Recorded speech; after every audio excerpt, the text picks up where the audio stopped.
में मृग और अब एक ब्राह्मण बने हैं।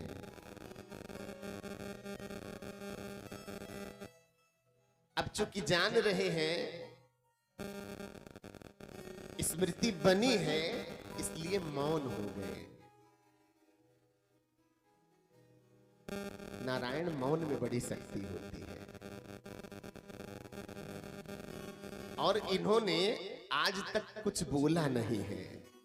घर वाले सोच रहे हैं ये पागल बौरहा केवल खाता पीता रहता है। जब माता पिता का शरीर छूट गया ना, तो भाई बंधु बड़ा परेशान करने लगे। कभी खेत की टकवारी पे लगा दे। एक दिन इसी तरह धान के खेत में भेज कर के जाओ, बैठे बैठे यहीं खाते रहते हो, कुछ काम करो। ऐसे सर हिलाए और जाकर खेत के पास खड़े हो गए और चारों तरफ देखा तो खूब चिड़िया पक्षी इधर उधर उड़ रहे थे। तो कहने लगे, राम दी चिड़िया राम दाखे, अब भक्षियों चिड़ियों भर भर के। अब आज बुला बुला के खिलाने लगे हो। दिखे नारायण, परहित सरीस धर्म नहीं भाई, अपर पीड़ा सम नहीं अधमाई। 18 पुराण लिखने के बाद व्यासदेव भगवान से किसी ने प्रश्न किया कि अष्टादश पुराणेषु व्यासस्य वचनद्वयम्, कि आपने इतना पुराण लिख दिया, महाभारत जैसा महत्तर श्रेष्ठतर बृहत्तर ग्रंथ लिख दिया, प्राचीन ऋग्वेद की 4 शाखाएं कर दिया आपने, आखिर ये समझ में किसको आएगा? जरा इसका एक लाइन में उत्तर दे दीजिए, निष्कर्ष बता दीजिए। तो कहने लगे, परोपकार है पुण्याय पापाय परिपीडनम। व्यासपीठ से सत्य कहता हूं प्यारे, अगर आपके कारण जीवन में किसी भी मनुष्य, किसी भी पशु, किसी भी पक्षी को अगर पीड़ा हो गई, दुख पहुंचा, उसके नेत्रों से अश्रुधार बही, तो उससे बड़ा कोई पाप नहीं होगा। और अगर आपके कारण किसी का जीवन बदल गया, वह कुपथ से सदपंथ की ओर चल पड़ा, सदग्रंथ की ओर चल पड़ा, तो इससे बड़ा कोई पुण्य नहीं होगा। अब आज जन्म से ही परमार्थी बेचारे यही है जड़ भरत जी हो। जो भगवान का सच्चा भगत होगा ना, वो एकदम पागल बौरहा सा दिखेगा। आप देखते होंगे अक्सर मैला कुचैला कपड़े को धारण करके बहुत सारे भिक्षाटन करने वाले साधु महात्मन आते जाते रहते हैं। न उनके चंदन लगा रहेगा, न कुछ रहेगा, न हाथ में कंठी, न गले में कंठी, कुछ नहीं, लेकिन वो इसी प्रकार विचरण करते रहते हैं। बहुत होगा तो एक कंबल होगा हाथ में ना, शयन के लिए। नारायण पता नहीं किस रूप में भगवान मिल जाए, जाने अनजाने कभी ऐसे किसी भी याचक को, भक्त को आप तिरस्कृत मत करना, क्योंकि प्रबल प्रेम के पाले पड़कर प्रभु को नियम बदलते देखा, अपना मान भले टल जाए, भगत का मान न टलते देखा। जिनकी एक भृकुटी के बल पर सागर सप्त उबलते देखा, अपना मान भले टल जाए, भगत का मान न टलते देखा। और आज परमार्थी जड़ भरत जी ने पक्षियों को बुला बुलाकर चिड़ियों को भोजन कराना प्रारंभ कर दिया। घर वालों ने सोचा कि अब इसका घर में रहना बड़ा घातक होगा, आत्मघाती होगा, इसको भगा दिया जाए। और आज तिरस्कृत करके अपने ही भाइयों ने उनको भगा दिया। प्यारे चले हैं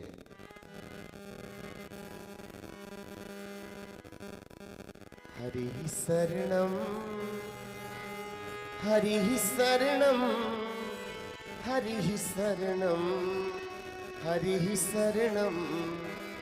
इसी महामंत्र को जपते हुए मन ही मन में आज चल पड़े कि अब मैं केवल भगवान के भरोसे हूं। पूर्व की स्मृति बनी है, आगे चले तो एक दस्यु राजा जिसका नरपस भाग गया था बलि देने के लिए भद्रकाली के प्रीत्यर्थ, आज उसके सेनापतियों ने देखा कि ये खट्टा कट्टा इंसान चला जा रहा है, पकड़ कर ले गए और भद्रकाली के सम्मुख बलि देने के लिए तैयार हुए। हे नारायण, भद्रकाली प्रकट हो गई, ब्रह्म तेज से दग्ध हो, काली अति कुलाय, रूप भयंकर धार कर, खड्ग लियो है उठा। आज सबका संहार किया और अपने भक्त की लाज बचाई।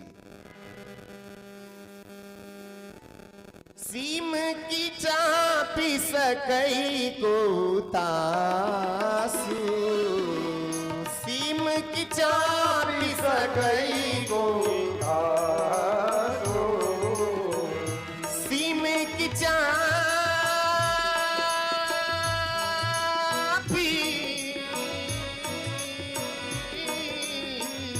सीम की चापी सकई को तासु, सीम की चापी सकई को तासु, बड़े रखवार रमापति जासु, बड़े रखवार रमापति जासु, बड़े रखवार रमापति जासु।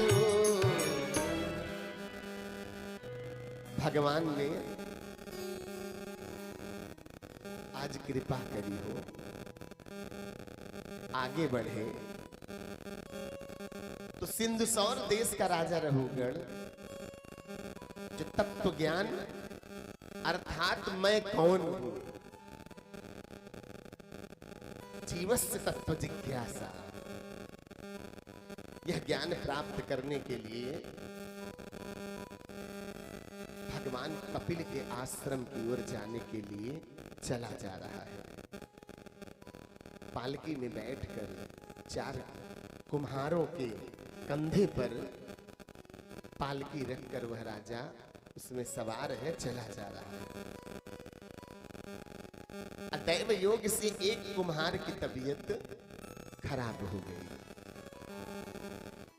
और उसी समय अन्य साथ चल रहे सैनिकों ने देखा कि ये हट्टा कट्टा आदमी चला जा रहा है, इसी को पालकी में हम लोग जोत लेते हैं। अब पालकी में लगा लिया। अब बेचारे बोल तो रहे नहीं रहे हैं, आज तक तो उन्होंने एक शब्द भी नहीं बोला, न हाँ न ना, जैसा कहा वैसा मान लिया। महात्मा का स्वभाव ही है कि जो स्थिति बने उसमें सहज अपने को ढाल लेना। कुछ दूर ही चले होंगे, पैर के नीचे कोई छोटा सा कीड़ा दिखाई पड़ा। तुरंत उछल गए, और जब उछल पड़े तो पालकी जो है हिलने डुलने लगी। तो राजा रघुगण ने कहा, अरे कुम्हारो जरा पालकी संभार के चलाओ, देख नहीं रहे हो मैं पालकी में सवार हूं। कुम्हारों ने कहा कि हे राजन, हे महाराज, इसमें हमारा कोई दोष नहीं है। ये एक नया जो है पालकी में जोता हुआ व्यक्ति है, वही उछल कूद मचा रहा है। खैर सवारी पुनः आगे चली। कुछ दूर जाने के बाद पुनः कोई जीव पैर के नीचे देखा न, ये भगवान ऋषभ देव के पुत्र थे पूर्व जन्म में, जो जैन धर्म के प्रवर्तक हुए। आज भी जैन धर्म के साधु जब पदयात्रा करते हैं तो पैरों में पगपनही नहीं धारण करते, क्योंकि तलवे के नीचे जो जगह होती है उनको लगता है कि उसके अगर हम पगपनही पहनेंगे, जूता चप्पल पहनेंगे, तो हमारे पैर के नीचे न जाने कितनों का प्राणांत हो जाएगा। इस कारण वो तलवे के नीचे वो गैप है, यहाँ पर जगह खाली स्थान है, उसी से प्राण रक्षा हो जाए, इस कारण वो ऐसे ही पदयात्रा करते हैं। और आज वही कुल परंपरा यहाँ पर निभाते हुए उछल कूद कर रहे। अब राजा से बर्दाश्त नहीं हुआ रघुगण से, कहीं अन्य तीन कहार भी इस दूषित मानसिकता वाले मनुष्य के कारण मेरी खराब न हो जाए, संगत का दोष न लग जाए, इस कारण तलवार निकाल कर खड़ा हो गया और कहा, क्या तुम्हें पता नहीं है कि मैं कौन हूं?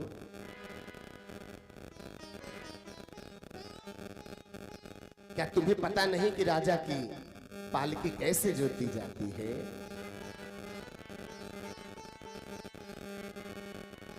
आज राजन को देखकर प्रथम बार जन्म से हरिः शरणं हरिः शरणं हरिः शरणं हरिः शरणं बोल के कहने लगे, राजा काहे का राजा? न तू मेरा राजा है, न मैं तेरी प्रजा। सुन, स्थूलता, आग, व्याधि, भूख, प्यास, भय, इच्छा, क्रोध, अभिमान, ये सब शरीर के लक्षण हैं। मैं तो आत्मा में रमण करता हूं। मनुष्य चाह ले प्यारे तो इसी काया में उसे परब्रह्म परमात्मा की प्राप्ति हो सकती है। बस ये मोह पास रूपी पर्दा हट भर जाए। आज ऐसे गूढ़ वचनों को सुनकर राजा चिंतित हो गया और कहने लगा, कास्त्वं निगूढ़श्चरसिद्धिजानां विमर्शि सूत्रं कथमो मधुतः कास्यासि कुत्रस्य इहापि कस्मात् क्षेमायनश्चेदसि नो दशवीतः। आप हैं कौन? हे ब्राह्मण देव, आप कौन हैं? आपके कंधे पर ये जनेऊ दिख रहा है, कहीं आप स्वयं दत्तात्रेय भगवान तो नहीं है? कहीं आप कपिल भगवान तो नहीं है, जो मार्ग में ही आकर मुझे तत्व ज्ञान का उपदेश प्रदान करने की इच्छा से यहाँ पधारे हैं? मैंने आपको अपशब्द कहे, हे नाथ, आज वह साष्टांग चरणों में लौट गया। और जब लौट गया ना,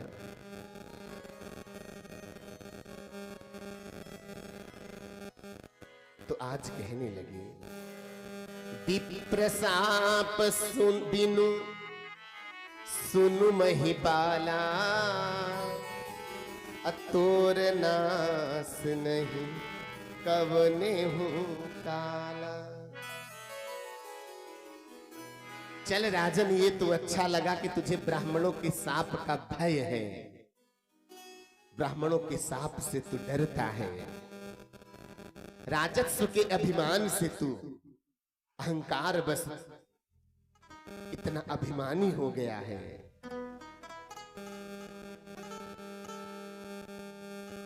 आज जैसे ही उनके इन वचनों को सुना तो कहने लगा, हे नाथ आप मुझ पर कृपा करिए, क्योंकि न मैं इंद्र के वज्र से डरता हूं, न मैं त्रिशूल से डरता हूं, न मैं अग्नि से डरता हूं। अगर मैं डरता हूं तो केवल ब्राह्मणों के शाप से। आज ऐसे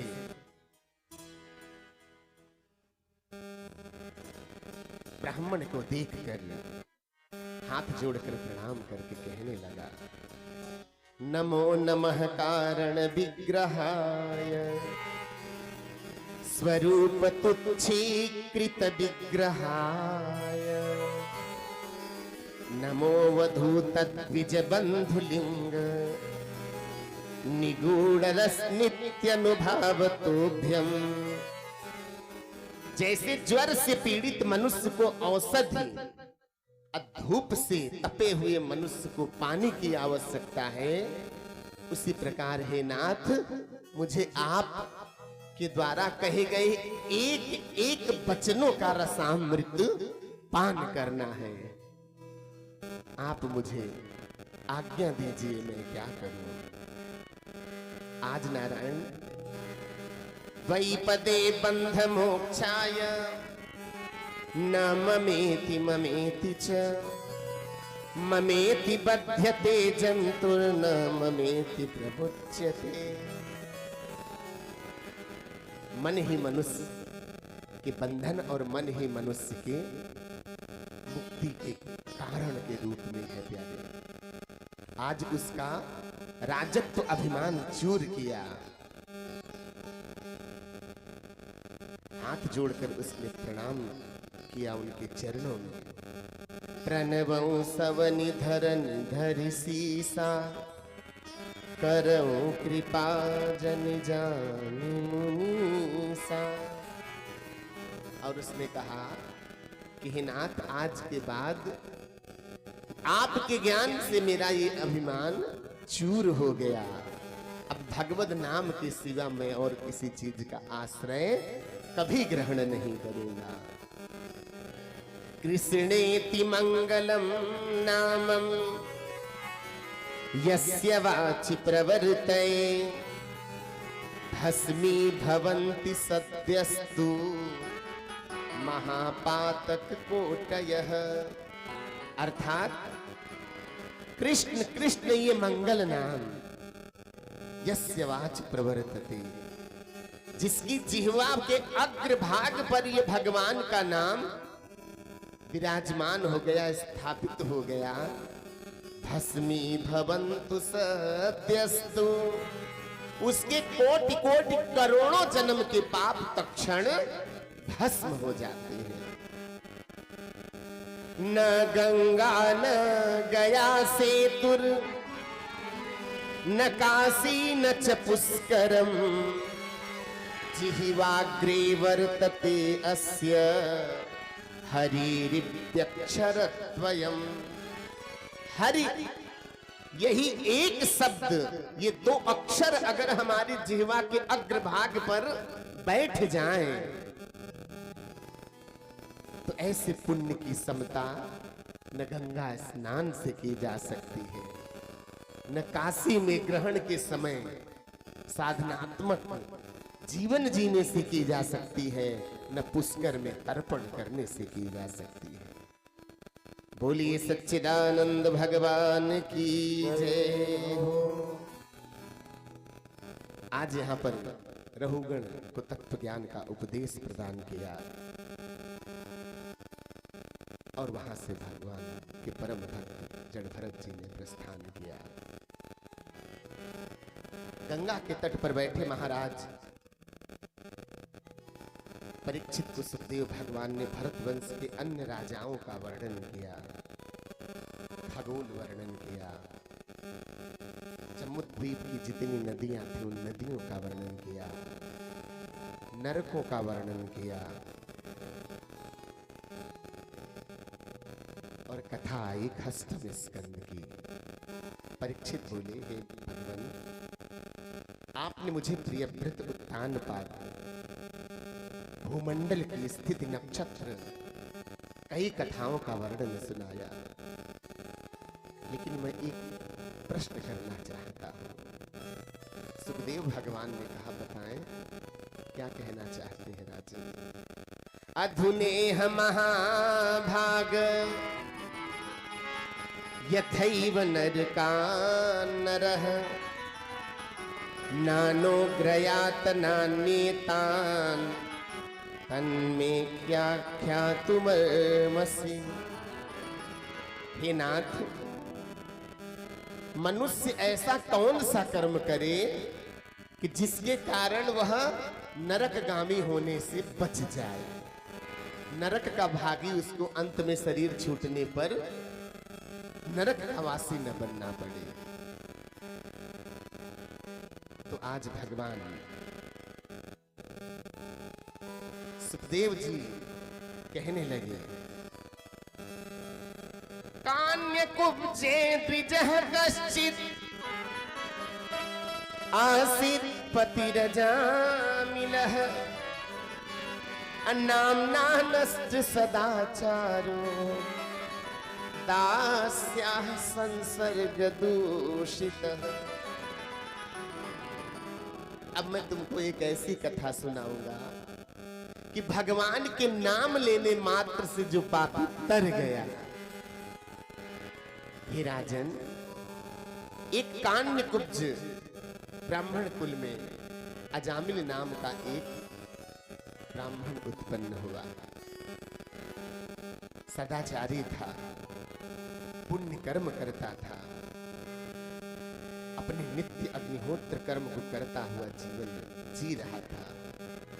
लेकिन दैव योग से एक वेश्या के संसर्ग में आने के कारण उसका सदाचार पथ भ्रष्ट हो गया, नष्ट हो गया। उस वेश्या से उसने 9 पुत्र उत्पन्न किए,